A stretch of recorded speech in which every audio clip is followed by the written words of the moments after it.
everybody, to the first episode of Primetime Preview here on IE Sports Radio, your direct feed for all of the sports. It's our new show.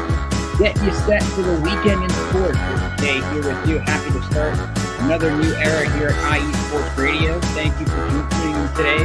Second time to hear me talk about sports. They're a different little twist from the typical New York sports that we usually talk about with the theme music. We'll be talking, of course, about Knicks Pacers tomorrow night. Eastern Conference Final Game 6. Look ahead to that. We'll look ahead to the first look ahead to the Stanley Cup Final Wednesday. The Panthers and the Oilers, a rematch from last year. And we'll talk the big series in baseball. Yankees, Dodgers, a rematch of last year. Both teams are looking for pitching matchup. And there's another good series going on in baseball as well this weekend that we will dive into. It was a crazy Thursday in Oklahoma City at the Women's College World Series. All four games decided by 3 runs or less. Elimination night is tonight. We'll preview those games. We'll look ahead to Saturday as well. We'll give you an update on the NCAA baseball regionals that are underway today. We'll talk French Open that's going on today. Memorial and golf, the U.S. Women's Open. The preview tomorrow's UEFA Champions League final with PSG and Inter. Previewing the MLS, the WNBA, and some big international matches. LAFC trying to get to the Club World Cup against North America, and Vancouver against Liverpool for the CONCACAF Champions League title. And we'll look ahead to racing. Plus, there's a matchup in the United Football League. What's going to happen next week in the playoffs? How should both those teams approach that? We'll talk all that and much more in the Primetime Preview. Here on IE Sports Radio, your direct feed for all sports teams minutes.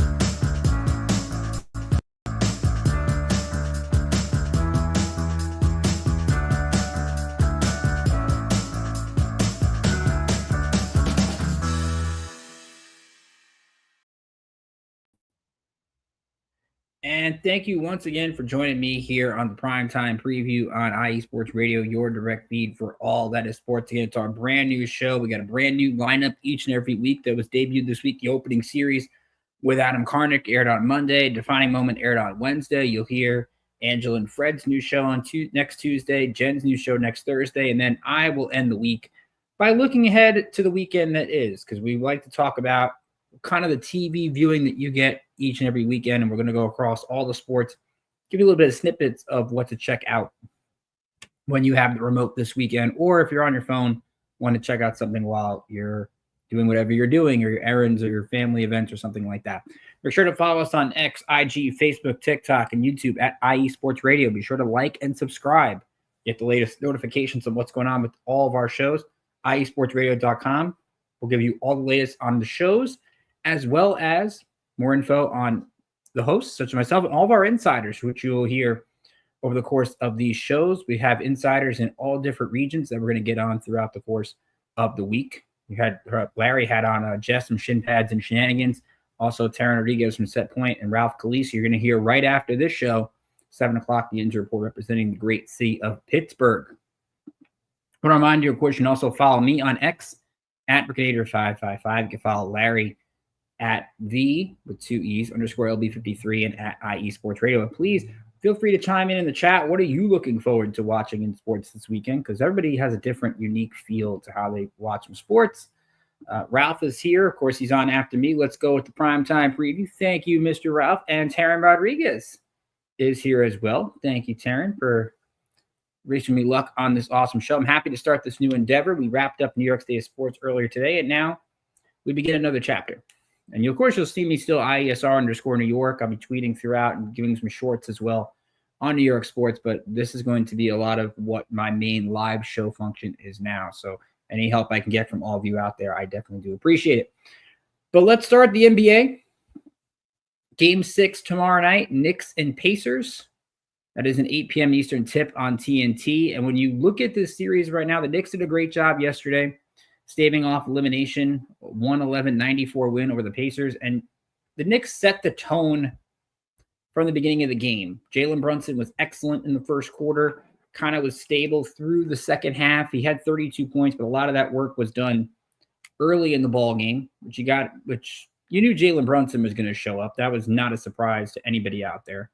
Karl Anthony Towns has been doing his thing over the course of this series. When he actually stays on the court due to not being in foul trouble, he had 24 points and 13 boards. He's averaging 25 points and 12 boards in the series. That's no surprise to anybody. But I think what's been the key to this series so far is how are the Pacers going to show up tomorrow at home? Because you think of it this way, the Pacers are trying to make their first NBA Finals since 2000. The Knicks are trying to make it for the first time. If they can win the next 2 days, they're trying to make it for the first time since 1999. And you look at this Indiana team, what I love about this group over the course of the series, they're very deep and they get scoring from all over the place. Tyrese Haliburton last night didn't have a great game, only took 7 shots, had 8.6 assists. Last year in the Knicks-Pacers second-round series, the Knicks kind of turned him into a passer. They can't Haliburton's got to be the aggressor tomorrow. Maybe he doesn't have to have the game he had in Game 4 when he had a triple-double with no turnovers. If he has that, great, but he's got to definitely step his game up another level, and I don't doubt that he will. Even if you look at last year with Knicks-Pacers in the semifinals, he was a much better player at Gainbridge Fieldhouse than he was at Madison Square Garden. I think you'll see that same Haliburton tomorrow. Aaron Nesmith last night was 1 of 8 from 3. 1 of 8 from the floor, 1 of 5 from 3. He's not going to do that again. He's going to be a much different scorer at home. He's going to have a better game. Pascal Siakam has had his share of good moments in this series. 15 points last night. I think he'll have a better performance. Miles Turner only had 5 points and 3 shots last night. He's going to bounce back. And the Pacers are very deep off the bench. When you look at Benedict Mathurin, who's got 43 points in the last 2 games, he has been a difference maker off the bench. The Pacers got like 50 points from their bench last night. Now, give Tom Thibodeau credit, the Knicks have been able to use more of their bench since Game 3. We saw Tibbs go to Mitchell Robinson in the starting lineup. That Cat-Robinson combo in the paint has been able to keep Indiana away from the paint. It makes it tough for them to drive to the hoop. We've seen DeLon Wright used. We've seen Landry Shamet used in shorter stints on defense, and that has definitely been a major spark to the team. We've seen Deuce McBride getting more minutes. That has been a major boost because Josh Hart's been put back on the bench. He still plays 34 minutes, but the concern with Josh Hart, he gets too many turnovers. You look at the Knicks the last few days, way too many live ball turnovers. They've got to fix that because if you give a Pacers offense like this extra possessions, they are going to make you pay because they're a really good offensive team. The Knicks know they can put 110 on this team. They've done it almost every game this year except for one. You're telling me that they can't hold Indiana under 110? That's what a Tom Thibodeau defense should do. I still like the Pacers in this series. I think they're the better team. I think Rick Carlisle has proven to be a better coach than Tom Thibodeau in this series. But it would not shock me if the Knicks pulled out a win tomorrow night because the Knicks are 6-2 away from MSG in these playoffs. Their only 2 losses being Game 4 in Indiana and Game 5 against Boston. Other than that, they've had good performances on the road. Jalen Brunson has been fantastic in Game 6s. Look back at the Knicks clinching win in Detroit. Look back at maybe not the home win against Boston because he didn't have to do much because the Knicks had that game won by halftime. But every time the Knicks need their star to come through, he's going to deliver. And you saw the stat on TNT last night. Karl Anthony Towns and Jalen Brunson are the first duo since Shaq and Kobe to have 5 straight 20-plus point games in a series, which is amazing considering how many great stars he's had in the NBA over the last 20 years that 2 players couldn't do that in a single series, especially with defense being seemingly optional in the playoffs as the years have gone on. But that's a credit to both of them. But who's going to step up?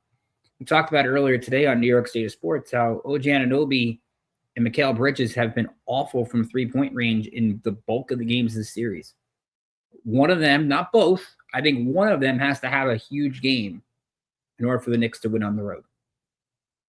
You can't just rely on 2 people to win a series. So their role player is going to have to step up and find a way to deliver. Maybe it's Josh Hart. Maybe he has a crazy game shooting the ball. The target line for me for the Knicks for 3-pointers is 12. Last night they only had 8, and Jalen Brunson had 4 of them. They're going to have to find a way to hit the outside shot, quiet the Indiana crowd a little bit early, and keep their foot on the gas pedal. But I like the Pacers tomorrow night. I think they're going to come out with a lot of energy. I think they're going to be boosted by the crowd.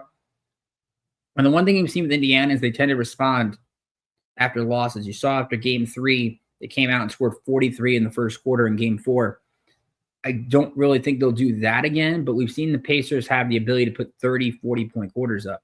And can the Knicks sustain the defensive intensity they had from game 5, meeting Halliburton at the top of about half court and actually challenging him going forward? That is going to be something I'm really interested in seeing. But I like Indiana to advance, and that would mean a Pacers-Thunder final because the Oklahoma City Thunder are in the NBA Finals. Congratulations to Mark Daniel and his team. Shai Gilgeous-Alexander, SGA, has been fantastic. But you look at this Thunder team, they're a fun group to watch. And I really enjoyed watching this team, especially at home. They've been very dominant at home in these playoffs. They've been winning games by double digits outside of the one game they blew against Denver. This is a well-rounded unit. They've won 68 games for a reason. Chet Holmgren is emerging as the star, 22 points and 8 of 13 in game 5. Lou Dort's a great defender. Hartenstein, who they got from the Knicks in the offseason, very good defender. They have a lot of depth on their bench. Jalen Williams, Alex Caruso. They've got pieces, and this Thunder team plays fantastic defense. So I think regardless of who gets out of the East, the Thunder would be the favorite when game 1 starts game 1 starts on Thursday in OKC. I think they're just the more complete unit. And I think it's going to be fun to watch the environment down at Oklahoma City and just the home court advantage that they seemingly do have in this postseason.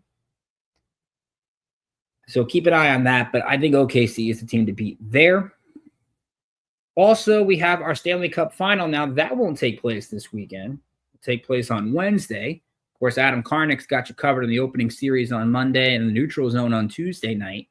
I'll give you a complete look at the Stanley Cup finals. But Panthers-Oilers rematch, I really am intrigued by the series. Both these teams have been fantastic in this postseason. Edmonton, you look at last night getting Jay Ottinger removed 6 minutes into the game, but Edmonton quickly took a 2-goal lead in game 5. And I love the way the Oilers responded. They blew the lead in game 1 in Dallas. A lot of teams could have packed that situation. Look at it in the NBA. Knicks blew the huge game 1 lead against the Pacers, and if they lose the series, everyone's going to look back at that game as why the Knicks lost. You look at Edmonton responding to that, responding to the adversity, getting back to this point after losing a game 7 last year after almost coming back from 3-0 against Florida. Chris Knobloch has done a really fantastic job as a coach, back-to-back Stanley Cup finals in his first 2 years. That's hard to do, especially in the pressure that Canada seems to have on their hockey teams.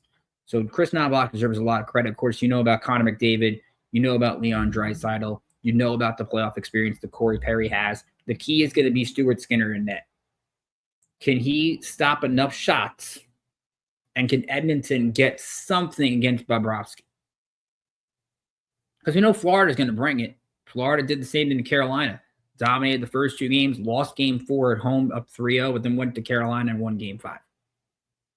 No problems. Paul Maurice has done a really fantastic job. This is basically an even series on paper. And I would tend to agree. Now, as you can kind of see by the shirt I have here, I'm pulling for Edmonton because I think Connor McDavid should get a Stanley Cup. So, Vetch should get his. We've seen Sidney Crosby get his. And I think Connor McDavid is due for his moment in the sun. And a lot of people, we had a talk in our iSports Radio chat last night about this Cup rematch. And I think it will draw very well because I think the idea of a rematch gets people to watch. I think Connor McDavid gets people to watch. Even though he's the face of really Canadian hockey, I think he's become that superstar that people want to see how he does. Last year, he won the Conn Smythe in a loss. Tell me he can't win the Conn Smythe and win this time around? He's that talented. So this is going to be a really fun series. Again, we'll talk more about it when we recap the first game next week and look ahead to the remainder of the series. But I could see us easily being 6-7 games. Now, the baseball series to watch tonight is out in Los Angeles. Yankees, Dodgers, 3-game series. All games on national television tonight on Apple TV Plus at 10 Eastern. Saturday, which is tomorrow, 7:15 Eastern on Fox, and Sunday, 7:10 Eastern on ESPN. Of course, the World Series rematch, Yankees and Dodgers. Both these teams look to be on track to get back to the World Series again. The Yankees, second best record in the American League, 35-20, tied with the Tigers in terms of losses in the American League. And then the Dodgers right now at 34-22. They've been hit a little bit of a skid lately, only 5-5 in their last 10, but they're still a 2-game lead in the West despite all their injuries. And I give Dave Roberts and Aaron Boone a lot of credit. As managers, they've done a really good job of managing injuries and still getting the most out of this roster. Dodgers have had pitchers go down. They pieced their rotation and their bullpen together with glue and duct tape, and it just manages to work for them because of how well-rounded their team is. Like, they do a good job finding diamonds in the rough. You look at, of course, their top three in the mix. It doesn't look like Mookie Betts is in the lineup tonight, though, for the Dodgers. Freddie Freeman is. But even when Mookie Betts doesn't play, you've got Teoscar Hernandez hitting 305. You've got Andy Pages playing well. Could like to see a little bit more from Tommy Edman. He's hitting just 220, but he can come up with some big moments. The Dodgers have a good group of role players that make this fun to watch, going up against a guy like Max Fried, and we're going to get into the pitching matchups in a second. But you got Max Fried against Tony Gonsolin tonight, Will Warren against Landon Knack on Saturday. We still don't know who's going to pitch yet Sunday for the Yankees. It's either going to be Ryan Yarbrough or Carlos Rodon. I would lean toward Rodon in that because of the day off yesterday. But against Yamamoto, that's going to be a really fun matchup. But the Dodgers have done a good job piecing that together. And the Yankees, meanwhile, you look at the injury to Garrett Cole, out for the year with Tommy John. You look at the injury to Luis Gil, who's going to be out till at least July. And you look at Fried, who's been fantastic. He's been an ace of this team. Carlos Rodon has been lights out in May after a rough start to the year. Will Warren has emerged not quite like Gil did last year, but he's been pretty darn close. He's definitely, his last 3 or 4 starts looked like a much stronger pitcher. Clark Schmidt is back in the rotation. And Ryan Yarbrough, when he has pitched, actually has done a good job. You look at the bullpen. Luke Weaver has been an all-star closer since coming into the 9th inning. Devin Williams, who had a rough April, starting to settle in the 8th and doing well. They've got Loaizaga back. They've got Tim Hill. They've got depth in that bullpen. Mark Leiter Jr. Matt Blake has done an excellent job with the pitching, and that's why the Yankees have won 16 of 20 and 9 of their last 10. Now, they do have Aaron Judge. Aaron Judge did get intentionally walked twice by Ron Washington against the Angels. First time a Yankee has been intentionally walked twice since 2000, not twice, intentionally walked in the first inning since Robinson Cano in 2012. Very fun stat that was interesting. But even when Judge gets walked, you look at Ben Rice having a great year. Paul Goldschmidt, who was probably the signing of the offseason, one of the more underrated ones. He's been electric through 2 months, been on base machine. Cody Bellinger had a rough start to April, comes back to Dodger Stadium tonight. He's been excellent this month. Jason Dominguez has been excellent this month. The Yankees have found ways to win with different guys. They don't even have Jazz Chisholm back, who's rehabbing, and Giancarlo Stanton's yet to play this year.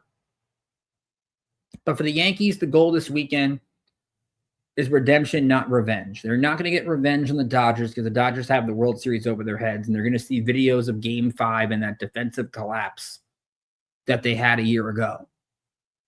But a win in this series would be great. Brian Hoke from MLB.com had a tweet yesterday about how the Yankees got their American League champion rings, and Giancarlo Stanton said, I don't want anybody showing that off.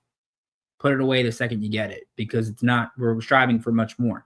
They're clearly on a mission this year to try to right the wrong from a year ago, and they'll look back at that series last year and wonder if Nestor Cortez had made one better pitch to Freddie Freeman, or if Tim Hill had pitched to Freddie Freeman in Game 1.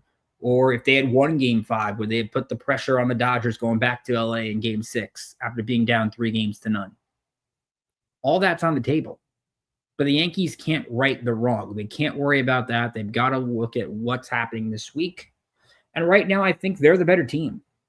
I think they're the more whole team right now. That could change. The Dodgers will make moves. The Yankees will make moves at the trade deadline. But these two teams, it is always fun when they get together. And hopefully nothing goes wrong in these series. Remember, 2 years ago, Aaron Judge gets hurt running into the wall at Dodger Stadium. And last year, Juan Soto didn't play in any of those 3 games in the regular season. Of course, Soto's now in the other borough with the Mets, but you get my point. You just want to see 3 very competitive games. I think we're going to get that, and it's going to be a lot of fun. So get your cup of coffee tonight, Friday Night Baseball on Apple TV Plus, and Brian from Beantown Sport from IESR New England. Max Fried is on tonight. Yankees, if they have, I think they've only lost 1 game, if they have lost a game with Max Fried on the mound this year. But if you look at it from a different perspective, The Yankees also tend to struggle with left-handed pitchers. They do well against right-handed pitchers. Fortunately for them, in this series, the Dodgers are throwing 3 right-handers. So it helps in their favor. Now, if you're looking for other series to watch this week, I'll give you 3 for this weekend. Tigers and Royals is going to be a fun one in the Central. Seth Lugo against Casey Mize tonight. That should be an interesting battle. And you look at Detroit right now, best team in the league. Tarek Skubal, who I think is one of the favorites for Cy Young, 5-2 at a 2.49 against Michael Wacha on Saturday. And then on Sunday, you're going to get Kiefer Montero against Chris Bubich at Kauffman Stadium. The other 2 series, Rays and Astros. Rays scored 10 runs in the 7th and 8th inning last night combined to beat the Astros. Rays are 29-27. They have played some really good ball. Houston is over 500. That should be a fun series in Houston. And then Brewers and Phillies. Milwaukee has creeped over 500.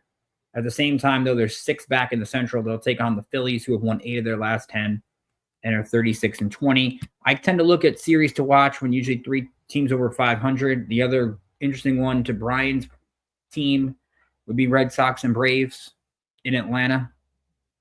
Christian Campbell apparently is going to play first base for Boston this week, so keep an eye on that. And Mike Trout, Larry's team out in Los Angeles, the Angels. Mike Trout's back, and for the Angels out in Cleveland, and good thing because the Angels can't hit. Just saw them get basically their offense was held to nothing against the Yankees this past week. And Mike Trout is desperately needed in that lineup because the AL West is not unbeatable. The Angels are 5 games under 500, but they're 5 back. Seattle's a half game ahead of Houston, but there's so much to still dive into the Angels, who have been, I won't say they've been disappointing. They had their good start to the year and then kind of fizzled out. And having Trout back spark them, we're going to find out.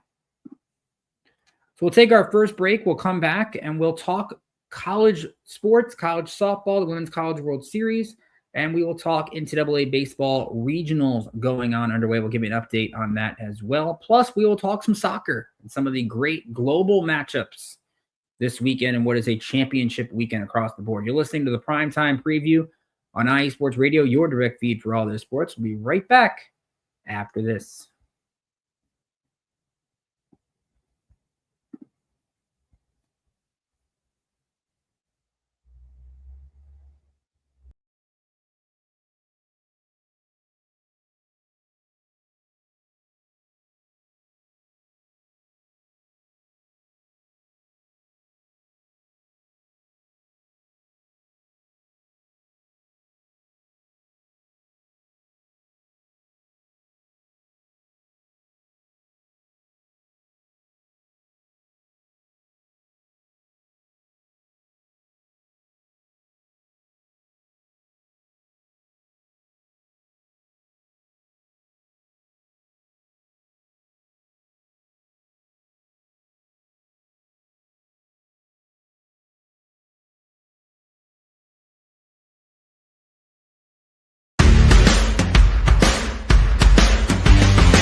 IE Sports Radio fans, this show is brought to you by Planet Jerky Premium Brisket Beef Jerky.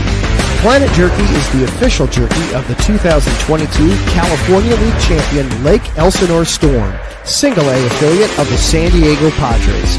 This all brisket jerky has gluten-free options, contains no MSG, no sodium nitrate, is low in sugar, and high in protein.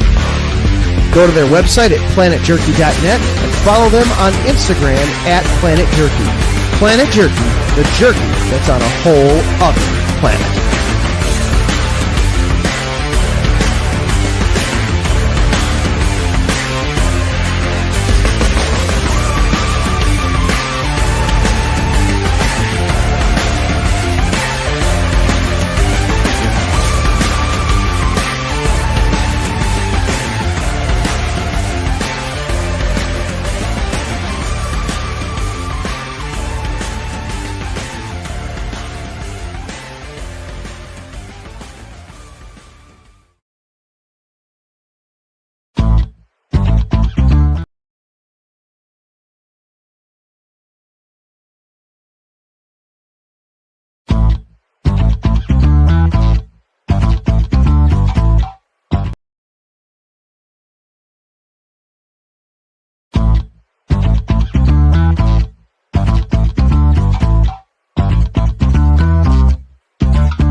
Hey there, IE Sports Radio fans. Be sure to check out our sponsor, Seal the Deal Wax Seals by Cecilia B.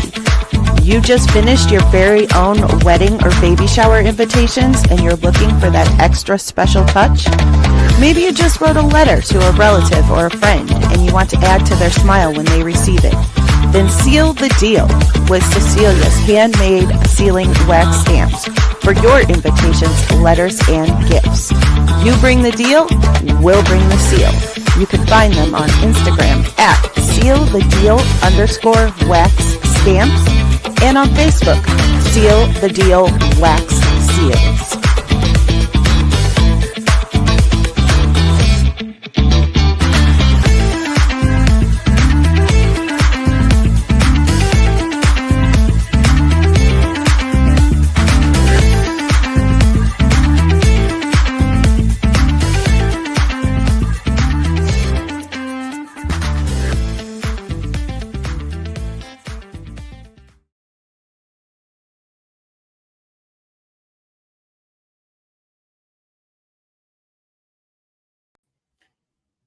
And welcome back to the Primetime Preview here on IE Sports Radio, your direct feed for all that is sports.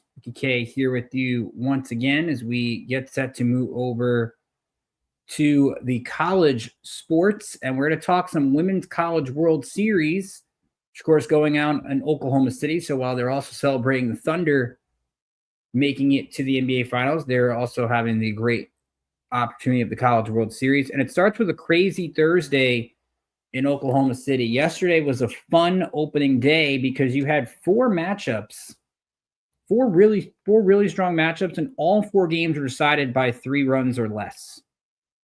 And that's how you know the field is super elite when that happens. You had Texas with a 3-0 win over Florida. Longhorns were able to get 2 home runs from their first baseman, Mitchell. Tegan Caven was fantastic on the mound. Only gave up 2 hits in that win. Oklahoma gets a 3-run walk-off home run from Ella Parker. Carlin Pickens was really good for Tennessee. Vols have beaten the Lady Sooners 2 out of 3 times. Sooners, of course, the 4th time defending national champions. But Tennessee found out in order to beat the champ, you got to get 21 outs. And Oklahoma, once again, like they did to Arkansas in the SEC tournament, found a way to get a win. So Oklahoma will play Texas tomorrow. The Red River rivalry coming to college softball. So be sure to check that out. Texas Tech beats Ole Miss 1-0. Nigeri Kennedy, a complete game 2-hitter. She had a perfect game into the 6th inning. Very impressive performance by her yesterday. A double by Johnson in the 4th inning for Texas Tech. Their right fielder was the only run they scored. They get a victory. And UCLA beating Oregon, a walk-off 2-run homer by Clements gave UCLA the win. So UCLA will play Texas Tech tomorrow. Those 2 teams are in the winner's bracket. Tonight we have the losers bracket.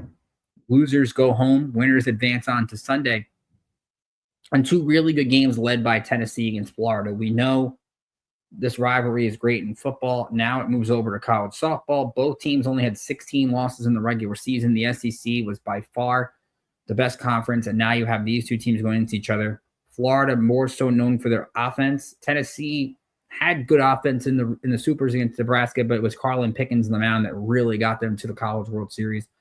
Can she do it again? Can she get them to the next round? And Oregon, they had an interesting road to get here. They beat Stanford in the regionals. They played Liberty, the Cinderella, and the Supers. And Oregon, they have decent pitching, but they're more so known for their offense. Ole Miss has been a fun story. They're the only unseeded team here. They beat Arizona in the Tucson Regional to get here. And then beating Arkansas in the Super Regionals, this is their school's first time they're in the Women's College World Series. So it'll be Florida, Tennessee at 7 o'clock tonight, Ole Miss and Oregon at 9:30. Your matchups on Saturday, Oklahoma and Texas at 3 o'clock Eastern on ABC, Texas Tech and UCLA at 7 o'clock on ESPN. The losers of that game will play elimination games against the winners of tonight's game on Sunday. Let's talk college baseball. The NCAA baseball regionals on full display here. And we'll give you an update on what's going on with some scores and highlights over there through the games that have gone final. North Carolina over Holy Cross today, 4-0. Florida loses to East Carolina 11-6. A little bit of a shock in the Conway Regional. East Carolina, usually a team that gets to regionals, doesn't really do a whole lot, gets a big win there. Cincinnati over Wake 11-6. The number 2 seed Texas 7-1 over Houston Christian. Louisville got a lot of 2-run homers. They beat East Tennessee State 8-3. West Virginia 4-3 over Kentucky in the Clemson Regional. Arkansas, the number 3 seed, 6-2 win over North Dakota State. USC just dominates over TCU 13-1. They'll await the winner of Oregon State St. Mary's tonight.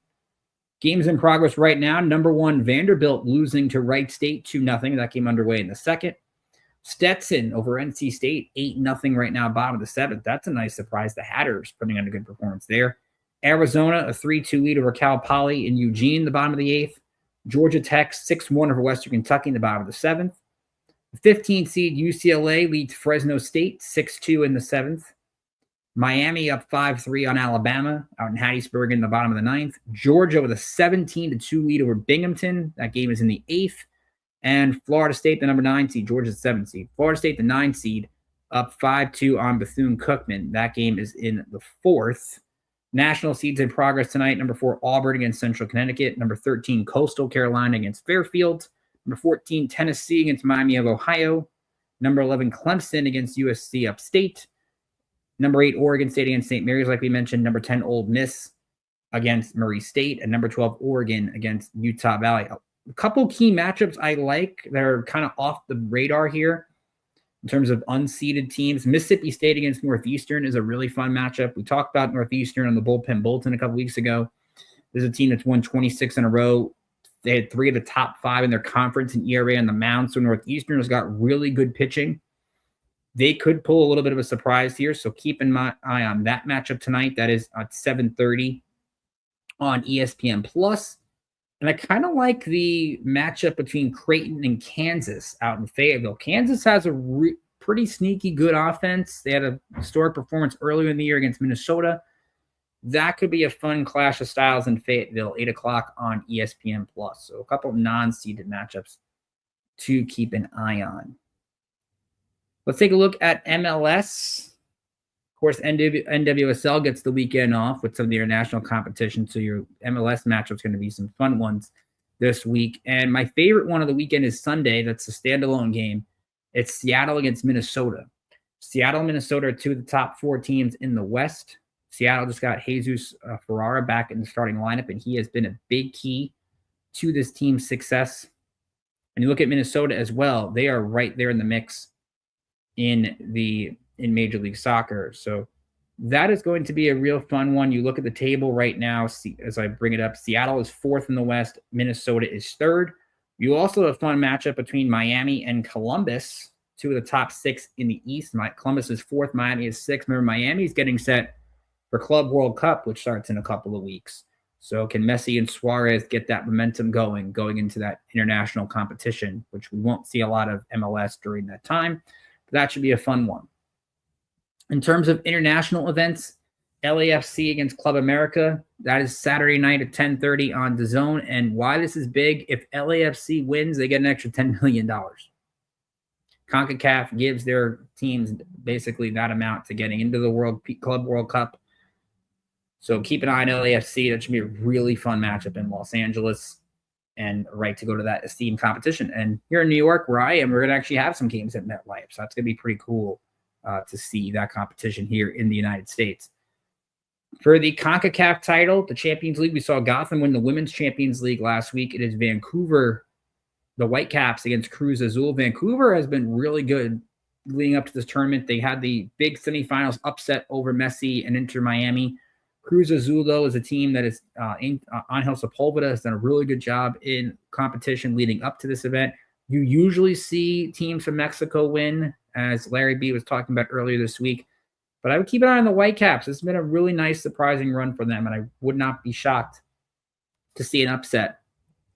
And finally, the UEFA Champions League final. Of course, the Super Bowl of European soccer. PSG against Inter. You have PSG that is more known for its offense with Dembele against Inter, who's more of the counter-defensive style, which is weird to say because you think about Inter and the way they played in the semifinal against Barcelona, they were scoring a lot of goals.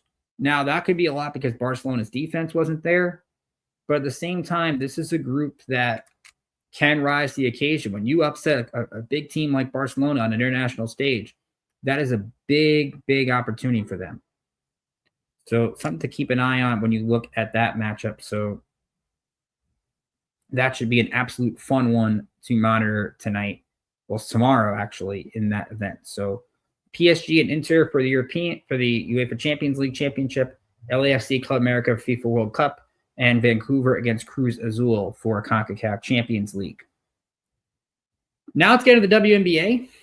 And of course, remember, comment here on YouTube or X, Twitch, Facebook, questions, comments. What are you watching over the weekend? Be sure to check that out. So we have a couple of matchups, and tonight, I think tonight is more the events to watch in terms of WNBA. You do have the Champions Cup getting underway this week, which is going to be pretty good, and I think it'll be a lot of fun as well. But you have mostly Friday games tonight to look forward to. One being the Liberty against the Mystics. I think when you look at the Liberty, this is a team right now, 5-0. They've scored 90-plus points in every game, but their most impressive performance came last night against Golden State, the Valkyries, where they didn't have their best game. Jonquil Jones didn't play. And they went out there and they still found a way to win by 5 because Brianna Stewart had 19 free throw attempts. She made 15 of them. You had Kennedy Burke come into the starting lineup and play well. But you also look at the Mystics right now. They're one of the better defensive teams in the league. Kiki Arafat has done a really good job in her first year. So something to monitor there. But the Mystics could pull the upset. Liberty are on a back-to-back. They play 3 games in 4 days. Would not be shocking if Washington won that game. You have Minnesota against Phoenix. Minnesota is the other undefeated team, but Phoenix is 4-1. Of course, the Mercury taking a new look this season. Lynx, of course, Nafisa Collier, I think, has been one of the better players in the WNBA. She's probably the favorite, I think, for MVP right now. If I had to take a look, it is early because only 5 games in, but something to keep an eye on going forward when we talk about this group. So Minnesota, Phoenix is going to be fun, and then you have Atlanta against Seattle coming up on tonight as well. Storm have interesting matchups this week. They will take on Vegas on Sunday in the Champions Cup. So that goes on the WNBA this week. It should be a lot of fun.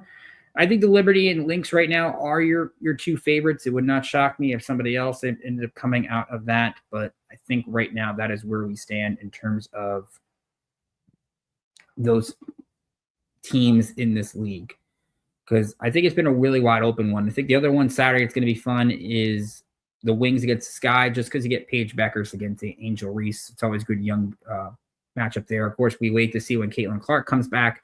She's due back in a couple of weeks. So we'll take one more break. We'll come back and we will talk about some tennis with the French Open. Carlos Alcaraz was in action, and he had a little bit of a scare today, but he was able to advance. And some of the U.S. men actually doing pretty well out there. And we'll look ahead to the weekend in NASCAR. We'll look ahead to the Memorial in golf in Dublin, Ohio, Jack's tournament. We'll talk U.S. Women's Open, UFL, and much more leading up to the finale of the Injury Report coming up at 7 o'clock. You're listening to the Primetime Preview here at IE Sports Radio, your direct feed for all their sports. We'll be right back after this. Rise and shine. It's 4 a.m. The stars are still out. The sun is beneath the horizon, but it's time to punch in and go to work. The comfort of your warm-ups turns into the grinding out of your reps as the clinking and the clanking of the plates create a symphony of euphoria. There's no other feeling like it. Earn it, burn it, and take what's yours. IE Sports Radio has proudly partnered with Vital Apparel, a brand that not only fits great, but also promotes and donates to mental health research. Use our code IESR to get 15% off their comfortable and inspiring gym wear and help them on their amazing journey to support mental health. Go hard, take part in your iron therapy, and be strong. Because when your mental health is as strong as you are, there's no telling how far you'll go.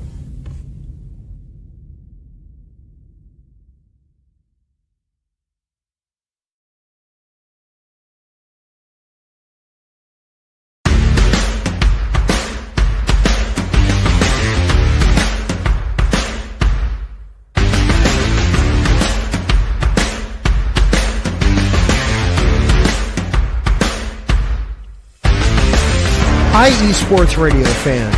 This show is brought to you by Planet Jerky Premium Brisket Beef Jerky. Planet Jerky is the official jerky of the 2022 California League champion Lake Elsinore Storm, Single A affiliate of the San Diego Padres. This all brisket jerky has gluten-free options, contains no MSG, no sodium nitrate, is low in sugar, and high in protein. Go to their website at planetjerky.net and follow them on Instagram at Planet Jerky. Planet Jerky, the jerky that's on a whole other planet.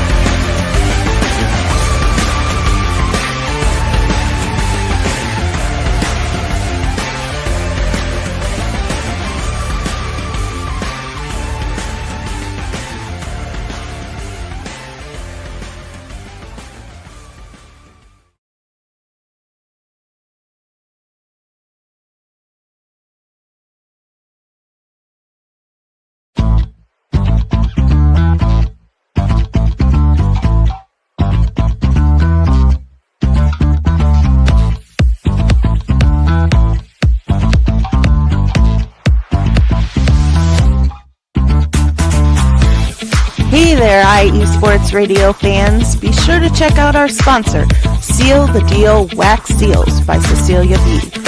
You just finished your very own wedding or baby shower invitations and you're looking for that extra special touch? Maybe you just wrote a letter to a relative or a friend and you want to add to their smile when they receive it. Then seal the deal with Cecilia's handmade sealing wax stamps for your invitations, letters, and gifts. You bring the deal, we'll bring the seal. You can find them on Instagram at sealthedeal_wax stamps and on Facebook, Seal the Deal Wax Seals.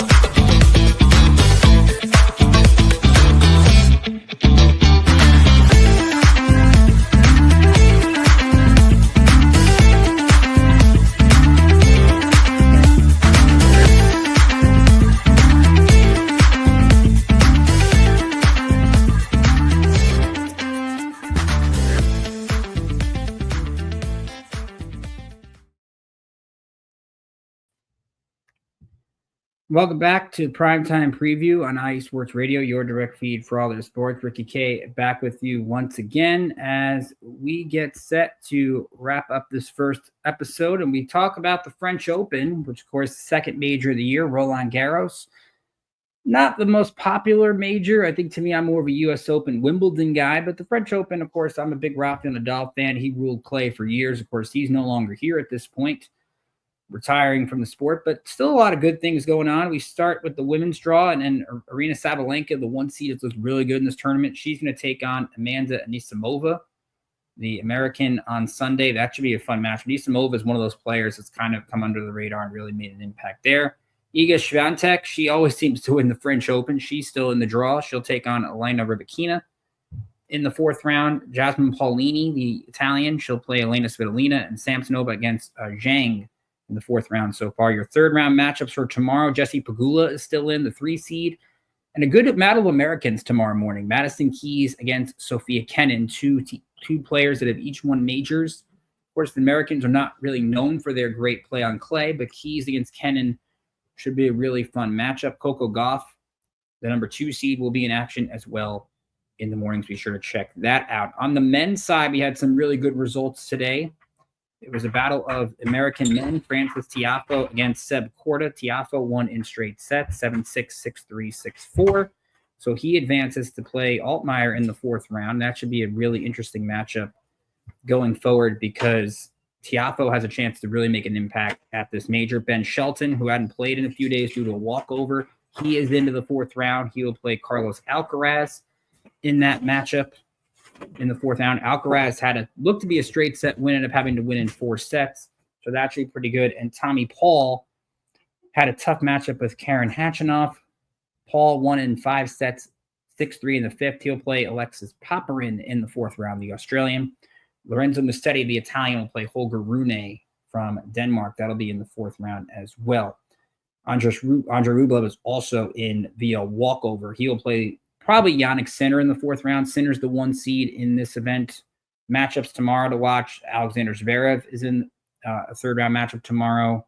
Jack Draper, it's going to be a fun one to watch. The Brit against Fonseca from Brazil. Battle of the Brits, Norrie and Fernley, and Novak Djokovic. He's the 6th seed. But let's remember, it's Novak Djokovic. The guy wins Grand Slams all the time.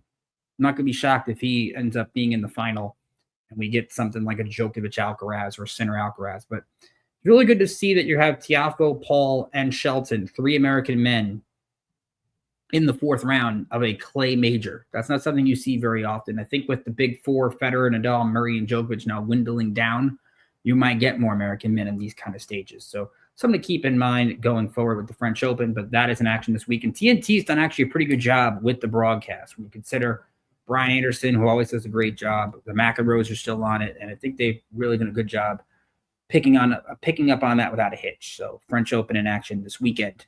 IndyCar hits Detroit, the IndyCar Grand Prix. There was an interesting feud this afternoon. Will Power and Kyle Kirkwood got in a little bit at practice. Should be interesting to watch in this kind of street course. Scott Dixon, the defending champ, and Honda's done a really good job at this event. They seem to win a lot on street courses, so keep that in mind. Nick Yaloli from Acura, he is on the pole. Be sure to check that one out. We have NASCAR in Nashville. It is the Cracker Barrel 400.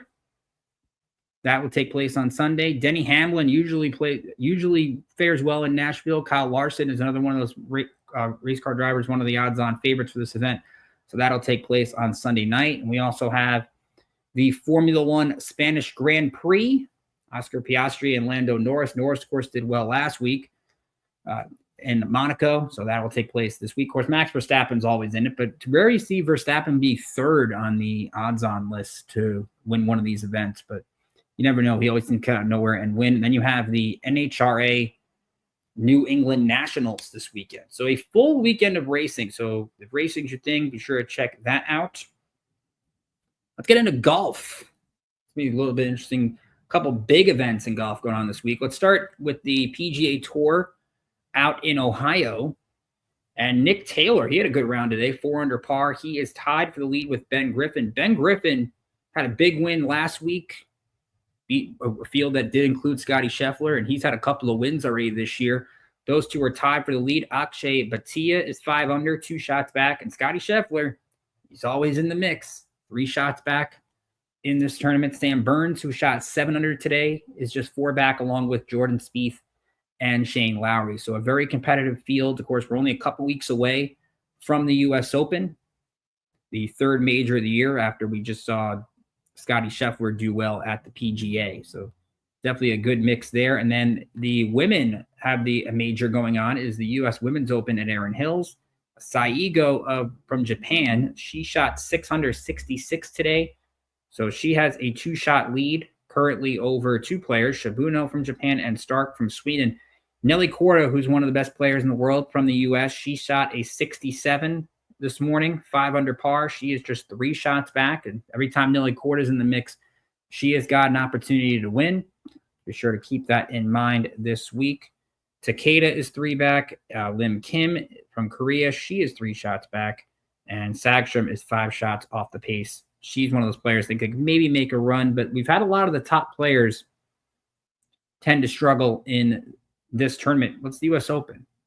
U.S. Open is really, in any of the, whether it's the men or the women in the LPGA, it really comes down to this course kind of whenever you watch. And Erin Hills is one of the more beautiful courses out there. It makes you feel like the pros make the same mistakes you do. Not that surprising. So we'll take one more quick time. I want you to hear from Larry B. from tell us more about IE Sports Radio is all about, and we'll look ahead to a interesting matchup in the United Football League this week. Still football going on, and there's a fun matchup, and I wonder how you guys would approach it at home if you were both these teams. You're listening to the Primetime Preview on IE Sports Radio, direct feed for all this sports. We'll be right back after this.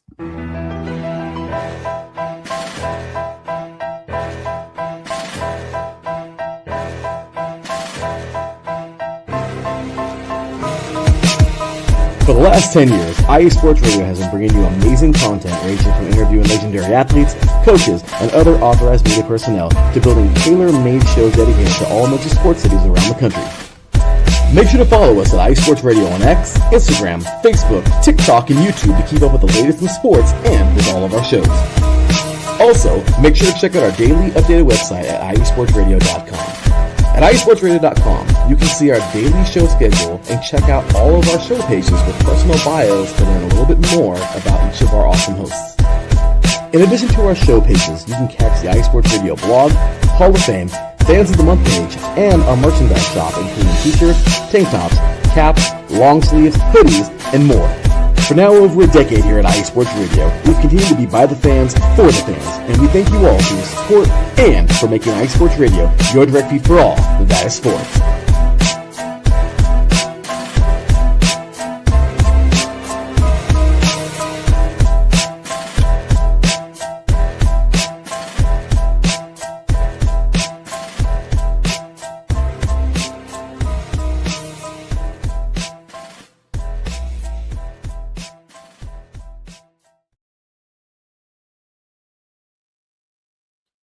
And welcome back to the Primetime Preview here on IE Sports Radio, direct feed for all the sports with TK here with you. And thanks to Larry B, of course, who put together this new plan here at IE Sports Radio. It's great. 5 new live shows during the week, getting you set for the weekend. Again, comment here on X at IE Sports Radio, at Ricanator555. What events are you looking forward to the most this weekend? We gave you the news earlier today that Mookie Betts not in the lineup tonight as the Dodgers take on the Yankees. We have no word yet on what's going on with Mookie Betts.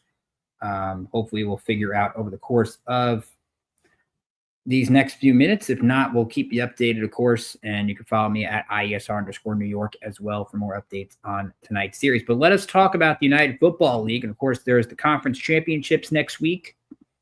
But there's one matchup in particular, and I'm interested to see how you guys would play us at home. Tonight, 8 o'clock Eastern on Fox, it is the St. Louis Battlehawks against the DC Defenders. Now, both teams are really good. Battlehawks 7-2, Defenders 6-3. But what's intriguing about this matchup is both these teams are going to play each other next week in the conference title game. So how do you play it if you're both these coaches? Do you play a lot of your stars and you play it like normal, or do you play it? Maybe you show a little bit of your game plan, but not too much of your game plan. Do you put the bench in the second half and try to figure it out that way? Defenders won back in week 3, 27-15. Jordan Ta'amu had 3 touchdowns in that game. St. Louis more known for their rushing attack and their defense. So it's a good contrast in styles anyway. DC is going to try to get it done on offense. St. Louis is going to try to get it done on defense. So that's going to be a fun matchup there. Houston will play Michigan tomorrow at 3. The Roughnecks against the Panthers. That's at Ford Field over on ESPN. And then Sunday, the Arlington Renegades against the San Antonio Brahmas. Arlington, that game will be at noon at the Alamo Dome, and then Birmingham at Memphis on Fox Sunday at 3. And it's going to be a really fun story to see if the Roughnecks can get a win in Michigan. Because if Houston gets this win, keep in mind they were 1-9 last year. Chance for them to get to be a 500 team this year in year 2 of the United Football League. So that should be a whole lot of fun. Looking forward to the United Football. It's always good to get your football fix in because we're all striving to get some football going on this time of year. We're looking forward to what other things we can watch, and I think that's why it's great that we got some NBA this week. Because keep in mind, the Knicks had lost last night. We're probably looking at no NBA until Thursday, no NHL now until Wednesday. So it really puts baseball on the microscope, and it really puts Yankees Dodgers into the forefront. And baseball, I'm not sure, didn't really plan it to be this way, but they kind of got lucky in that regard that, yes, there's still one conference final going in the NBA, but a lot of the national attention is going to be on Yankees Dodgers. I'm looking forward to that this week. I'm looking forward to the College World Series. I think it's going to be fun. And I think, like we said earlier, the competitive factor where all 4 games were close yesterday really makes for some great drama across the board. So that is going to be our show, episode 1 of the Primetime Preview. Glad we got this show underway. We're going to be with you every Friday, so we are going to get you set for the weekend in sports. So anytime, maybe we find out what your personalized program guide is at home, but every sport that's out there, we're going to have you covered over the course of the week. We got Adam Karnick and then Angela and Fred and Larry kind of recapping the weekend that was Mondays through Wednesdays. We got Jen B on Thursday, myself on Fridays, giving you look ahead to the weekend, looking ahead to what's going on over the next few days. It'll be a fun group of 5 shows going on. I think we're going to have a lot of fun. We're going to get our insiders on the show as well. And you see them throughout the course of the week. We have insiders from different regions, insiders for different teams. We have our single sports shows where you can flip catch me. Maybe not this week, but throughout the course of the baseball season, the Bullpen Bulletin with my pals Alden, Kay, and Mike Pat. We have a lot of fun on that show, so you can do more your baseball fix and check out that show.